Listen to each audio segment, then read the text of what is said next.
So viewers আসসালামু আলাইকুম, welcome back to my channel. তো বন্ধুরা, আবারও চলে আসলাম আপনাদের সাথে অল্প দামে বিটরুট, রসুন, আদা কিভাবে কিনে সারা বছর সংরক্ষণ করবেন সেটা শেয়ার করার জন্য। আমরা কম বেশি সকলেই জানি বিটরুট আমাদের শরীরের জন্য কতটা উপকারী, সেই সাথে স্কিনের জন্য অনেক উপকারী, আর সেই সাথে আদা ও রসুন সারা বছর রান্নাঘরে কাজে লাগার মতো একটা কতটা দরকারি উপাদান। সে জিনিসগুলো আমরা কিভাবে সারা বছর সংরক্ষণ করতে পারি অল্প দামে কিনে, সেটাই শেয়ার করার জন্য চলে এসেছি। তো বন্ধুরা, প্রথমে আমি এখানে কিছু বিটরুট নিয়েছি, আর এই বিটরুট আপনারা কিভাবে সারা বছর সংরক্ষণ করতে পারেন সেটাই শেয়ার করব। প্রথমে কয়েকটা বিটরুট আমি পরিষ্কার করে ধুয়ে নিয়েছি, তারপর পিলার দিয়ে ঠিক এইভাবে ছুলে নিব।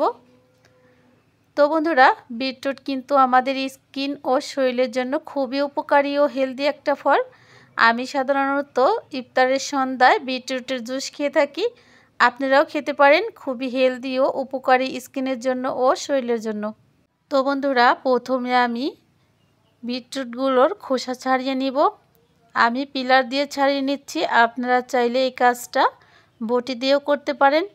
এবার এখান থেকে একটা নিয়ে আমি পিলার দিয়ে ঠিক এইভাবে পাতলা পাতলা করে সালাতের মতো কেটে নিব।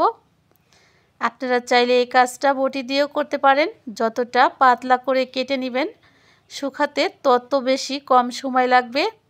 তো বন্ধুরা, এক এক করে সবগুলো বিটরুট আমি এভাবেই কেটে নিয়ে তারপর ফিরে আসলাম। দেখেই বুঝতে পারছেন বিটরুটগুলো আমি কিভাবে পাতলা করে কেটে নিয়েছি। এবার সবগুলো বিটরুট আমি একটা ট্রের মধ্যে দিয়ে দিচ্ছি। যতটা সম্ভব পাতলা করে এগুলো ট্রের মধ্যে ছড়িয়ে দিতে হবে। আমি শুধু আপনাদের দেখানোর সুবিধার্থে এখানে দেখিয়ে দিলাম, তবে আমি সবগুলো পাটির উপরে পাতলা করে ছাদে মিলে শুকিয়ে নিয়েছি। আর শুকাতে আমাদের মাত্র সময় লেগেছে একদিন। সকাল 8টায় বিটরুট কেটে রোদে দিলে বিকাল 4টার মধ্যে খুব ভালোভাবে শুকিয়ে যাবে বিটরুটগুলো মচমচে থাকা অবস্থায়।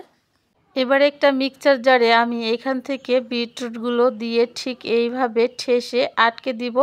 মিক্সচারে দেওয়ার পর এটা ঢাকনা তুলে আবারও এর মধ্যে কিছু বিটরুট দিয়ে ঠিক এইভাবে সবগুলো আমি পাউডার করে নিলাম। দেখেই বুঝতে পারছেন আমাদের বিটরুটের পাউডারটা কত সুন্দরভাবে তৈরি হয়েছে। তবে বিটরুটের ঢাকনার সাথে যে ফাইন পাউডারটা আছে এটা কিন্তু আমি আলাদা করে রেখে দিব। আপনারা চাইলে এটা বিটরুটের পাউডারের সাথে মিশিয়ে দিতে পারেন, তবে এটুকু আমি আলাদা করে রেখে দিলাম অন্য কাজে ব্যবহারের জন্য। অবশ্যই আপনাদেরকে বলবো, এই যে ঢাকনার সাথে আপনারা পাউডারটা দেখতে পাচ্ছেন, এটার মধ্যে কোনো রকম দানা দানা ভাব কিংবা কোনো রকম গুটি গুটি ভাব নেই। আর এই পাউডারটা আমি সাধারণত স্কিনে ব্যবহারের জন্য রেখে দিচ্ছি। আর আপনারা চাইলে এটা ফুড কালার হিসেবে ব্যবহার করতে পারেন। আর সারাদিন রোজা থাকার পর সন্ধ্যার ইফতারে এটার জুস কিন্তু জুড়ি মেলা ভার। তো বন্ধুরা, এদিকে আমি বেশ কিছু কাঁচা রসুন নিয়েছি। বর্তমান বাজারে রসুনের দাম কিন্তু খুবই কম। আপনারা এই সময় বেশি করে রসুন কিনে সংরক্ষণ করে রেখে দিতে পারেন সারা বছরের জন্য, তাও আবার ফ্রিজ ছাড়াই। অবশ্যই খেয়াল রাখতে হবে কোনো একটা রসুন যেন আস্তা না থাকে, সবগুলো যেন ঠিক মাঝখান থেকে এইভাবে টুকরো টুকরো করে কাটা হয়। সবগুলো কেটে নিয়ে তারপর আমি ফিরে আসলাম। আমি রসুনগুলো কিভাবে কেটে নিয়েছি আপনাদেরকে দেখিয়ে দিলাম। এবার এই রসুনগুলো পরিষ্কার একটা ডালার উপরে পাতলা করে ছড়িয়ে দিতে হবে। আপনারা চাইলে এটা পাটির উপরেও করতে পারেন। টানা রোদ্রে শুকিয়ে নিতে হবে প্রায় 7 দিন। আর বেশ কয়েকদিন শুকাতে সময় লাগবে। 3 দিন পর এই রসুনগুলো হালকা হাতে ডলে এর উপর থেকে আপনারা খোসাগুলো ছাড়িয়ে দিবেন। এতে করে ভিতরের রসুনগুলো খুব দ্রুত শুকিয়ে যাবে। তো বন্ধুরা, রসুন শুকানোর পর এই যে রসুনের পরিস্থিতি আপনারা দেখেই বুঝতে পারছেন। আমি উপরের খোসাগুলো ছাড়িয়ে দিয়েছি, আর এই খোসাগুলো আমি আপনাদেরকে আলাদা করে রেখেছি, দেখিয়ে দিচ্ছি। এই যে দেখতে পাচ্ছেন রসুনের খোসাগুলো, আমি এই খোসাগুলো এর সাথে মিশিয়ে পাউডার করে নিব। আপনারা চাইলে খোসাটা ফেলে দিয়েও পাউডার করে নিতে পারেন। এবার আমি একটা মিক্সচারে রসুনগুলো দিয়ে দিচ্ছি। প্রথমে রসুনগুলো দিয়ে তারপর পাউডার করার সময় আমি এর মধ্যে রসুনের খোসাগুলো মিশিয়ে পাউডার করে নিয়েছি। আর এবার এই রসুনের পাউডারটা আমি চালা দিয়ে চেলে নিব। চেলে নেওয়ার পর এই যে রসুনের পাউডারের অবস্থা, সম্পূর্ণ রসুন পাউডার করে নিয়ে তারপর ফিরে আসলাম।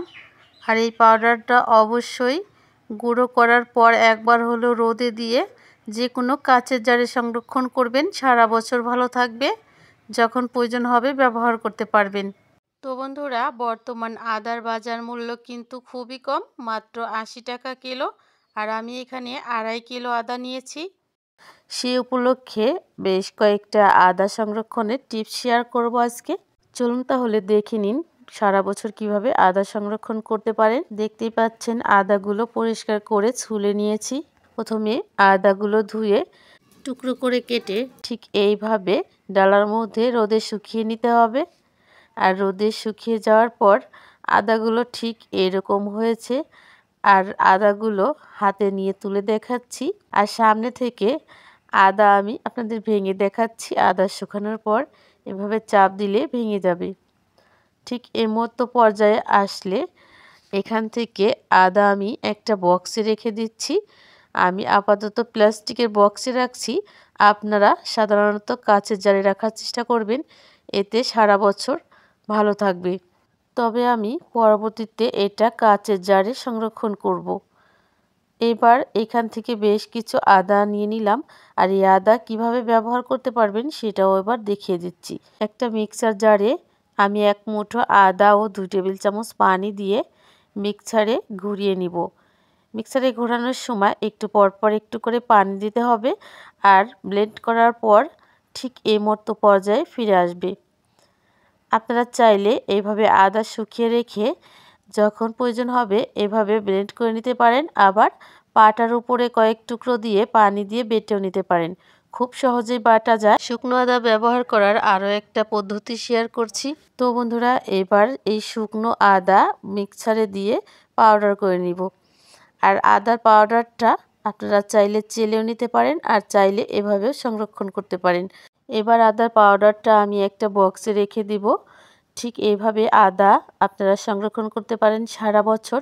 আজ এখানেই বিদায় নিচ্ছি, দেখা হবে পরবর্তী পর্বে। ভালো থাকবেন, আল্লাহ হাফেজ।